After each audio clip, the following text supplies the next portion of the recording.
রাইখা আমার শাশুড়ি নিয়ে গেছে ওই পিছনের ঘাটে। তারপরে তার সাথে শারীরিকভাবে অত্যাচার করছে। আর আমারে তো মানে চেষ্টা করছে অনেক, মানে জড়াজড়ি করছে, কিন্তু আমার ছেলের জন্য শুধু বাইসে গেছে। আমার ছেলে অনেক কান্নাকাটি করছে, এই জন্য। কয়জন লোক ছিল আপনার সাথে ওখানে? আমার ওখানে ছিল 2 জন। মোট কয়জন লোক ছিল? 5 জন। 5 জন লোক ছিল। আপনার শাশুড়ির সাথে কি 5 জনেই অনৈতিক কাজ করছে? না, তারে 2 জন 3 জনে নিয়ে গেছে ধইরা। উলঙ্গ হয়ে সংখ্যালঘুর বাড়িতে ডাকাতি করতে এসে 55 বছর বয়স্ক বৃদ্ধা এক নারীকে পালাক্রমে ধর্ষণ করেছে ডাকাত চক্র। পিরিজপুর জেলার স্বরূপকাঠি উপজেলার আটঘর কুরিয়ানা ইউনিয়নের জিন্দাকাঠি গ্রামের অতুল মণ্ডলের বাড়িতে 31শে মার্চ রবিবার গভীর রাতে এ ডাকাতির ঘটনা ঘটেছে।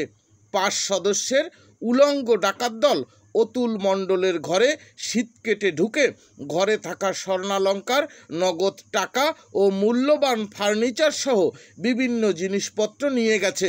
ডাকাত দল উলঙ্গ অবস্থায় ঘরে ঢুকে বাড়ির মালিক অতুল মণ্ডলকে বেঁধে ফেলে, তার স্ত্রী আরতি মণ্ডলকে পালাক্রমে ধর্ষণ করে এবং পুত্রবধূ শতাব্দী পাইকের কোলে থাকা 15 মাস বয়সী শিশু সন্তানকে হত্যার ভয় দেখিয়ে তাকে শারীরিক লাঞ্ছিত করে। 1 এপ্রিল সকালে অসুস্থ অবস্থায় ধর্ষিতা আরতি মণ্ডলকে স্থানীয়রা উদ্ধার করে প্রথমে স্বরূপকাঠি উপজেলা হাসপাতালে ভর্তি করলে তার অবস্থার অবনতি হলে তাকে পিরিজপুর সদর হাসপাতালে প্রেরণ করা হয়। এই ঘটনায় স্বরূপকাঠি থানার ভারপ্রাপ্ত কর্মকর্তা গোলাম সরোয়ার বলেছেন, এ বিষয়ে ভুক্তভোগীদের লিখিত অভিযোগ পেয়েছি। ডাকাতদের গ্রেপ্তারে পুলিশি অভিযান অব্যাহত রয়েছে। গ্রামবাসীরা জানিয়েছেন, ওই এলাকায় বেশ কিছুদিন ধরেই রাতের আধারে একদল উলঙ্গ ডাকাত কালো মুখোশ পরে হিন্দু বাড়িগুলো টার্গেট করে ঢুকে স্বর্ণালঙ্কার ও নগদ টাকা লুটে নিচ্ছে। পরে পুলিশ অফিসার আসছে থানার থেকে। এরপরে আমি যখন এই যে স্বরূপকাঠিতে আসি তখন আমার জামাই এবং মেয়ে ওই রুগী নিয়ে হসপিটালে গেছে। তখন হসপিটালে দেখাইয়া তারা বলছে যে পিরিজপুরে নিয়ে যান। তখন রোগীকে পিরিজপুরে পাঠিয়ে দেওয়া হয়েছে। এরপরে আমি এখানে আজকে দেখি যে নিজে ঘরে এইসব কাজ মাল জিনিস সব বিছানো এবং সবাই দেখলাম যে নিজে জানিয়ে শুনিয়ে দেখলাম যে নিজে দুর্ঘটনা। এরপর কয়েকবারেই পুলিশ অফিসার, তদন্ত অফিসার থানার থেকে আসছে।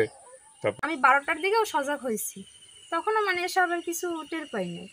তারপরে তো আমরা সিঙ্ক হয়েছে, আমার খাটের এক সিরিয়ালে 5 জন দাঁড়ানো উলঙ্গ অবস্থায়, আর আমারে বলতেছে, বৌদি আমরা থানা থেকে আসছি। এখন আমি তো মানে মশারির কোনা ছিটতেছে ওরা। এখন আমি বলতেছি, কে কে? আমরা থানার লোক, ওঠেন আমরা থানার লোক। এখন আমি এইভাবে চিৎকার করছি, এর ভিতরে আমার বাচ্চা উঠে গেছে। তারপর আসছে আমার শ্বশুরের কাছে, তারে হাত বাঁধছে আর গামছা মুড়াইয়া মুখে দিয়া, মানে তারে কম্বল মুড়া দিয়ে রাখছে যে ওইখান দিয়ে উঠলে তার জানে মাইরে ফেলবে। তার কাছে নাকি একজন বসা ছিল। আর তারপর ওই পাশের দরজা খুললে আমার শাশুড়ির কাছে গেছে, তারে হাত বাইন্দা মুখ বাইন্দা আমার ঘাটে আনছে। তারপর একখানে বসায়া তারপর বাকিরা করতেছে, খোঁজাখুঁজি শুরু করতেছে। তারপরে অনেক সময় এরকম খুঁজলো, যা পাইছে টুকিটাকি জিনিস।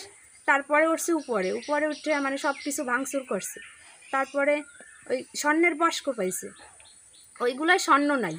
ওই জন্য আমার খাটে রাইখা আমার শাশুড়ি নিয়ে গেছে ওই পিছনের ঘাটে। তারপরে তার সাথে শারীরিকভাবে অত্যাচার করছে। আর আমারে তো মানে চেষ্টা করছে অনেক, মানে জড়াজড়ি করছে, কিন্তু আমার ছেলের জন্য শুধু বাইসে গেছে। আমার ছেলে অনেক কান্নাকাটি করছে, এই জন্য। কয়জন লোক ছিল আপনার সাথে ওখানে? আমার ওখানে ছিল 2 জন। মোট কয়জন লোক ছিল? 5 জন। 5 জন লোক ছিল। আপনার শাশুড়ির সাথে কি 5 জনেই অনৈতিক কাজ করছে? না, তারে 2 জন 3 জনে নিয়ে গেছে ধইরা।